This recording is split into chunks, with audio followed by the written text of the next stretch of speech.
एक नर्व की, और वो नर्व है हमारे शरीर का सबसे बड़ा नर्व, जो सिर से शुरू होकर के हमारे सभी अंगों को जुड़ते हुए तमाम पार्ट से जुड़ा हुआ है। अगर आपने इस एक नर्व को अपने बेहतरीन क्वालिटी की तरफ ले गए, अगर इस नर्व्स को आपने नियंत्रित रखा, स्टिमुलेट किया, बैलेंस में रखा, तो आपका शारीरिक मानसिक स्वास्थ्य बैलेंस में रहेगा। प्राचीन ऋषियों ने इसी बात को समझकर तमाम तरह की टेक्निक को डेवलप किया, लेकिन दुख की बात है कि क्षणिक और तत्कालिक लाभ का झांसा देकर के आज के योगी इस महत्वपूर्ण पॉइंट को ना तो जानते हैं ना तो सामने ला पाए, और ऋषियों की ये संपदा अछूती रह गई। मॉडर्न मेडिकल साइंस जैसे जैसे खोज कर रहा है, योग के सिद्धांत और ज्यादा बेहतरीन तरीके से उजागर हो रहे हैं। तो ऐसे ही नर्व्स के बारे में बात करने के लिए हम आज एक डायग्राम आपको लेकर के आए हैं, ताकि आप डायरेक्ट समझ सकें कि हमारे शरीर की संरचना कैसी है और इसका क्या असर होता है। तो सबसे पहली तस्वीर आप देखें, यहाँ पर एक वेन दिखाया जा रहा है जो येलो कलर का है, और उसके कुछ कुछ ब्रांचेज अलग अलग क्षेत्रों में गए हैं। एक एक करके मैं समझा रहा हूं, आप उस पॉइंट पर फोकस में रखिए। फिर ये वेन आगे बढ़ता जा रहा है और उसके कुछ ब्रांचेज इधर गए हैं, लंग्स की तरफ, हार्ट की तरफ। फिर वो वेन फिर आगे बढ़ता है और उसका ब्रांच फिर यहाँ पर स्टमक के पास जुड़ा हुआ है, और उसके एक ब्रांच फिर लीवर के पास जुड़ा हुआ है।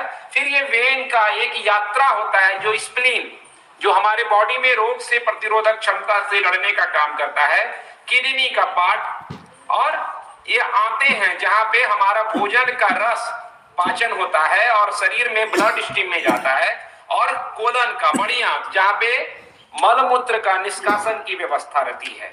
तो यहाँ पर चित्रों में हमारे शरीर में अंग इस तरह से नहीं रहते हैं, लेकिन चित्रों में दिखाया गया है कि कैसे एक वेन सबसे कनेक्टेड है, और इस वेन का नाम है vagus vein, vagus nerves. Nerves है एक्चुअली, ये वेगस नर्व्स जो है, इसका नाम जो है लेटिन वर्ड है वेगस, जिसका अर्थ होता है वॉन्डरिंग, मतलब एक नर्व्स जो ब्रेन से शुरू होकर के सभी अंगों को जोड़ता हुआ, वॉन्डरिंग मतलब मूविंग करता हुआ, घूमता हुआ नजर आता है। तो सबसे बड़ा पार्ट तो वेगस नर्व्स जो है हमारे बॉडी के नर्वस सिस्टम का महत्वपूर्ण पार्ट है, और उसमें ये ऑटो नर्वस सिस्टम का है कि ऐसा नर्वस सिस्टम का हिस्सा जिसको हम स्वयं कंट्रोल नहीं कर पाते हैं। जैसे आंख की पलकें झपकते हैं आप, ये आपके कंट्रोल में नहीं रहता है, अपने आप आता जाता रहता है। आप सांस लेते हैं, ये आपके कंट्रोल में नहीं रहता, आप सोए रहते हैं फिर भी सांस आती जाती रहती है। आपका हार्ट बीट आपके कंट्रोल में नहीं है, वो जाता आता रहता है। तो वो जो कंट्रोलिंग पार्ट है वो ऑटो नर्वस सिस्टम जो हमारा बॉडी का है, ऑटोनॉमिक ऑटो सिस्टम, उससे होता है। और उसमें जो दो महत्वपूर्ण नर्व्स है, सिस्टम है, एक है सिंपैथेटिक नर्वस सिस्टम और एक है पारासिम्पैथेटिक नर्वस सिस्टम, जिसको ऋषियों ने बहुत पहले सूर्य नाड़ी और चंद्र नाड़ी कहा। तो चंद्र नाड़ी जो है वो सबसे महत्वपूर्ण है, क्योंकि वो आपके अंदर रिलैक्सेशन देता है, डाइजेशन लाता है और सभी अंगों का रिपेयरिंग का काम करता है। अगर चंद्र नाड़ी आपका बैलेंस है तो आप बेहतर रहेंगे, स्वस्थ रहेंगे। तो उसी चंद्र नाड़ी का एक सेनापति, मतलब सीईओ, जैसे कंपनी में एक मालिक होता है उसका एक सीईओ होता है, उसी तरह या युद्ध क्षेत्र में एक सेनापति होता है। तो वेगस नर्व्स वो सेनापति है। अगर आपने सेनापति को संभाल लिया तो युद्ध आपके हाथों में है, यानी आपका कंपनी जो आपका सिस्टम शरीर का है, अगर उसको आप कंट्रोल करना चाहते हैं तो वेगस नर्व्स को आप कंट्रोल कीजिए, वेगस नर्व्स को आप बैलेंस कीजिए, आप पूर्ण रूप से शारीरिक और मानसिक लाभ को हासिल कर पाएंगे। ऋषियों ने इसको समझा। आप देखें कि वेगस नर्व जैसे स्टिमुलेट होता है तो आपका लंग्स जो है बेहतर ब्रीदिंग की क्वालिटी एक्टिव होती है, हार्ट की पंपिंग एक बैलेंस में होता है, तो heart beat, high blood pressure आप वेगस नर्व को स्टिमुलेट करके कंट्रोल कर सकते हैं। किसी को अस्थमा का प्रॉब्लम है, वो इसीलिए है क्योंकि वेगस नर्व अच्छे से ट्यून नहीं है, जिसको साइंस आज वेगल टोन कह रहा है कि एक बैलेंस वेगल टोन हमारे सिस्टम को बेहतर रख सकता है। और आपको हार्ट डिजीज है या ब्लॉकेज आ रहा है तो वेगस टोन को एक्टिव करने से आपको ये प्रॉब्लम नहीं होगा। या किसी तरह का आपका रोग प्रतिरोधक क्षमता घट रहा हो, या किडनी में प्रॉब्लम आ रहा हो, या लीवर में कोई समस्या हो, या आपको कब्ज हो, इंडाइजेशन हो, पाचन तंत्र बिगड़ा हुआ हो, तो इस तरह के कई सारी चीज आपके तमाम आंतरिक अंग का हिस्सा वेगस वेन से कनेक्टेड है। इसलिए ये बहुत जरूरी है कि हम इस एकमात्र वेन को अगर स्टिमुलेट कर सके एक बैलेंस में, तो हमारा कल्याण हो सकता है। और योग जैसे एक बैलेंस का नाम है, तो ज्यादा वेगस टोन अगर आपका ज्यादा एक्टिव रहता है तो वो डिस्टरबेंस भी कर सकता है। तो एक बैलेंस में कैसे हम बैलेंस में लाएं, आखिर क्या योग कहता है, योग की टेक्निक क्या है कि हम बैलेंस में कर सके, उस विषय में बतलाने के लिए हम थोड़ी योग प्रैक्टिस आपको यहाँ पर समझाना चाहते हैं कि आप क्या क्या करें। तो समझ में आ गई कि वेगस नर्व्स, वेगस वेन करता क्या है। तो सबसे पहले योगिक तरीका है कि आप सांसों के जरिए वेगस नर्व्स को कंट्रोल किया जा सकता है। अमेरिका के बहुत सारे रिसर्च इंस्टीट्यूट में और दुनिया भर के दूसरे तरह के इंस्टीट्यूट में वेगस पर बहुत शोध हुआ, और रिसर्चों ने पाया कि अकेले अगर वेगस वेन को हम कंट्रोल कर लें, बेहतर कर लें, तो कई सारे बीमारियों को हम ठीक कर सकते हैं। तो कई तरीके की टेक्निक अभी धीरे धीरे मेडिकल साइंस में डेवलप हो रही है, जो जा करके उस जगह के वेगल टोन को एक्टिव कर दे और हार्ट अच्छा हो जाए, लीवर अच्छा हो जाए। तो एक चमत्कारिक नर्व्स है ये, अगर हम उस पर काम करें तो सचमुच बहुत बेहतरीन रिजल्ट आएगा। लेकिन रिसर्च देखा गया कि जितनी आपकी ब्रीदिंग काम होती है, रिलैक्स होती है, आपका वेगस टोन जो वेगस नर्व्स है वो उतना ही ज्यादा बेहतरीन बैलेंस में रहता है। तो उसको हम कैसे करेंगे, तो प्राचीन ऋषियों ने क्या कहा कि जितना आप एक्सलेशन लॉन्ग करेंगे, पहले की वीडियो में मैंने बताया था कि आप जितना ज्यादा एक्सेल करते हैं आपका सिस्टम रिलैक्स होता है, क्योंकि पारासिम्पैथेटिक चंद्र नाड़ी उससे एक्टिवेट होती है। ऋषियों ने कहा इस बात को। इसलिए ज्यादा फोकस क्या करें कि आप जितना लंबा सांस छोड़ सकते हैं। तो सांसें लंबी कैसे छूटेगी, जब आप ओंकार करेंगे, क्योंकि ऐसे सांस हम छोड़ते हैं तो कुछ सेकंड छूटेगा। आप भ्रामरी प्राणायाम करेंगे, आप वशिष्ठ प्राणायाम करेंगे, जिसमें एब्डोमिनल ब्रीदिंग खास तौर पर आपको दिखाया गया है। जैसे आप ओंकार, एक भ्रामरी आप कर सकते हैं जैसे नॉर्मल, और ओंकार करने में ध्यान क्या रखें, जब आप सांस छोड़े फिर धीरे धीरे लंबी सांस लें। और ये देखा गया है कि आप अगर कुंभक करते और उसके बाद लॉन्ग एक्सहेलेशन करते हैं, आप उसके बाद रेचक करते हैं लंबा, तो वो वेगस टोन को, वेगस नर्व्स को ज्यादा एक्टिवेट करता है। तो यहाँ पे मैं एक सांस ले रहा हूं, उज्जयी बेस्ट है, एक उज्जयी लूंगा, एक कुंभक लगाऊंगा, और लंबी सांस हो, ज्यादा छूटे मेरी, उसके लिए ओंकार या भ्रामरी करूंगा। तो ये तीनों चीज मिक्स करके वेगल टोन को ज्यादा बैलेंस में करेगा। देखेंगे किसी भी कंफर्ट पोजीशन में आप कुर्सी पे बैठ के भी कर सकते हैं।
तो मैंने एक उज्जयी किया, फिर सांस रोका, और फिर सांस छोड़ते हुए ओंकार या भ्रामरी। आप इसको बीच में रुक करके फिर लंबी सांस लें, तुरंत ओम ना करें, फिर लंबी सांस आने दें, फिर रोकें देर तक, और फिर करें। ये मात्र प्रक्रिया आप करते रहें तो वेगल टोन आपका एक्टिवेट होगा, बैलेंस में आएगा। और जैसा मैंने कहा कि अगर ज्यादा वेगल टोन डिस्टर्ब होगा तो आपका पूरा अंग जो कनेक्ट था, जो हमने चार्ट में देखा, वो सब में डिस्टरबेंस आएगी। इसीलिए योगियों ने क्या कहा कि देर तक सांस ज्यादा छोड़ने पे कहो। इसीलिए ओंकार को हमने महामंत्र कहा। ओंकार से साउंड क्रिएट होता है, पीस आता है ब्रेन में, और देर तक सांसें छूटती है तो आपका वेगल टोन एक्टिव होता है। इसीलिए महामंत्र है, और कोई कारण नहीं है। ये आपको पीस देता है, ये आपको हेल्थ देता है, सभी अंगों को बेहतर रखता है, तो वही तो महामंत्र होगा ना। लेकिन ताज्जुब लगता है कि उसके उलट एक संस्था, कुछ नए लोग जो योग में आए हैं, जो योग के अलावा पता नहीं क्या क्या कर रहे हैं, और वो बता रहे हैं कि आधा एक घंटा कपालभाति करो, बहुत देर तक सांस करो, और उसके कारण ये वेगल टोन इम्बैलेंस हो रहा है, और सारा अंग फिर इम्बैलेंस में आएगा देर सवेर। लग रहा है अभी कहाँ हुआ है, लेकिन सालों लगते हैं किसी चीज को खराब होने में। फिर आप सोचिएगा ये क्यों हो गया, हम तो इतने सालों से योग कर रहे थे, गलत योग कर रहे थे। गलत की पद्धति आपको गड़बड़ी पैदा करती है। अगर पद्धति सही हो, योग सही है, तो रिजल्ट सही आएगा, एक सिस्टम। और जो दूसरा रिसर्च कहता है कि जो आप डायफ्रामिक ब्रीदिंग करते हैं, डायफ्रामिक ब्रीदिंग मतलब कि जब आप सांस लेते हैं तो पेट फूलता है, और सांस छोड़ते हुए पेट अंदर जाता है, जिसको वशिष्ठ प्राणायाम के तौर पे जाना जा रहा है। और उसके विषय में मैंने बताया भी। अब इस चीज को हम कैसे बेहतर करें, तो इसके लिए आप इस तरह के ब्लॉक ले सकते हैं। वेगल टोन को आप बेहतर करने के लिए एक तो डायफ्रामिक ब्रीदिंग और चेस्ट ओपनिंग, जितना आपका चेस्ट ओपन होगा वेगल टोन उतना अच्छा होगा। तो हम दो चीज एक साथ करने जा रहे हैं। जैसे दो ब्लॉक ऐसा लगा लिए, उसके ऊपर कोई तकिया मसलन रख ले, गोल्ड तकिया जो आता है आप उसका इस्तेमाल कर सकते हैं। फिर उसके बाद इस तरह से लेट जाइए, इसके ऊपर ऐसा लेटिए कि आपकी छाती उभर जाए, और पांव को खोल दें। देखिए छाती उभरी हुई है, कंफर्ट है इसी तरह का, बस छाती उभर गई। अब यहां से वशिष्ठ प्राणायाम करेंगे। उसमें क्या करते हैं, हम सांस लेके पेट फुलाते हैं। अगर इसको और डीप करना है तो सांस लेते हुए पेट भरिए, और फिर उसी सांस को छाती की तरफ शिफ्ट कीजिए, और जब सांस छोड़े पहले छाती से निकालें फिर पेट से निकालें। एक प्रक्रिया एक चरण में दिखा रहा हूं, आप इसको कई चरण में करेंगे अपने से। यहां समय की मर्यादा है, देखिए।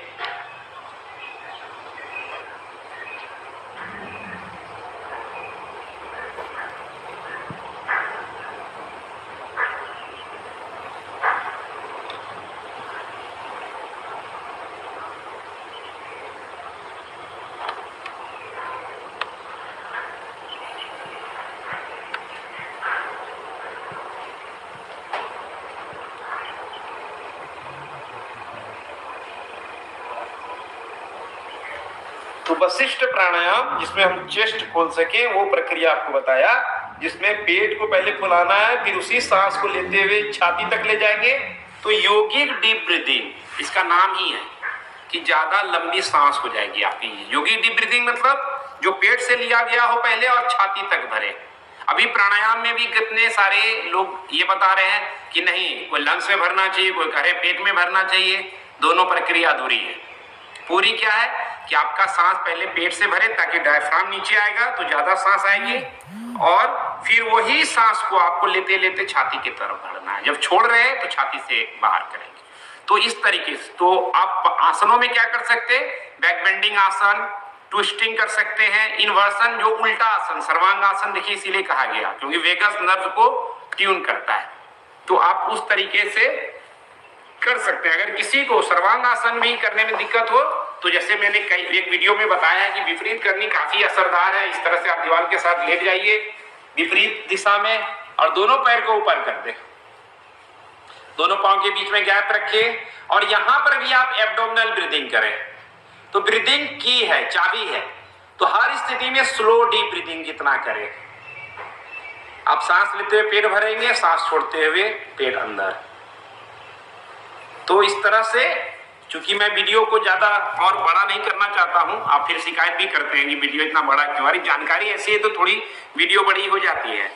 तो मैं एक लिंक दे दूंगा डिस्क्रिप्शन पे, आप उसमें देख सकते हैं कि बैक बेंडिंग के लिए कौन सा सीक्वेंस करें, ट्विस्टिंग कौन सा करें, इन्वर्सन कौन सा करें, तो आप इसको यहां बताने की जरूरत नहीं, आप समझ गए।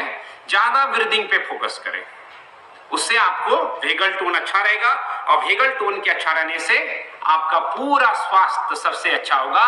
तो जो नया साल है 2019 का, ये सबसे बेहतरीन concept vagal tone, vagus nerves को एक्टिवेट करो, पूर्ण स्वस्थ रहो। तो आप इस प्रक्रिया को अपनाएंगे मुझे उम्मीद है। और बार बार मैं कह रहा हूं, फास्ट ब्रीदिंग से तौबा। एक कपालभाति है, थोड़ा सा कीजिए, नाक साफ हो जाए, इतना ही उसकी उपयोगिता है, बस साइड कर दीजिए। और एक और संस्था है, एक क्रिया कोई है, मुझे नाम ख्याल नहीं आ रहा है, आपको शायद ज्यादा ख्याल होगा, कोई क्रिया है जिसमें बहुत तेजी से भस्त्रिका प्राणायाम जैसा किया जाता है, उससे भी सावधान रहिए। ऐसे क्रियाओं को तिलांजलि दें जो प्राचीन ऋषि मुनियों ने बताया, उनका जीवन ज्यादा उन्नत था, ज्यादा प्रैक्टिस थे, वो सिर्फ योग करते थे, बाकी चीजें नहीं कर रहे थे, और उनका पूरा जीवन ही योग था, 1 घंटे का काम नहीं था। उनको समझिए, उन्होंने बहुत रिसर्च किया था, और जैसे जैसे मेडिकल साइंस ज्यादा तथ्य ला रही है, ज्यादा जांच कर रही है, योग के कॉन्सेप्ट ज्यादा और पक्के आ रहे हैं। लेकिन ये हमारा दायित्व है कि सही चीज को आप तक पहुंचाएं, और जो गलत प्रैक्टिस आपके जीवन में आई है उसका समूल नाश करें। और इसमें आपका साथ मिल रहा है, क्योंकि अंतोगत्वा ये आपके हित के लिए, हमारे हित के लिए है, एक स्वस्थ भारत के हित में है। तो आज के इस वीडियो में इतना ही। इस बेहतरीन चीज को जरूर शेयर करें, क्योंकि ये बहुत काम का है। कई लोगों के लाइफ बच सकती है, इससे सुधर सकती है, मानसिक और शारीरिक स्वास्थ्य उन्नत हो सकता है। इसलिए इस नेक कार्य में आप भी, इस मिशन में, इस दिव्य क्षेत्र में आप भी जुड़िए और शेयरिंग कीजिए, चैनल को सब्सक्राइब कीजिए, और एक बेल है घंटी की तरह दिखेगा, उसको बटन दबाइए, ताकि आपको अपडेट वीडियो योग गुरु धीरज चैनल का मिलता रहे। आज के लिए इतना ही। नया साल की बहुत सारी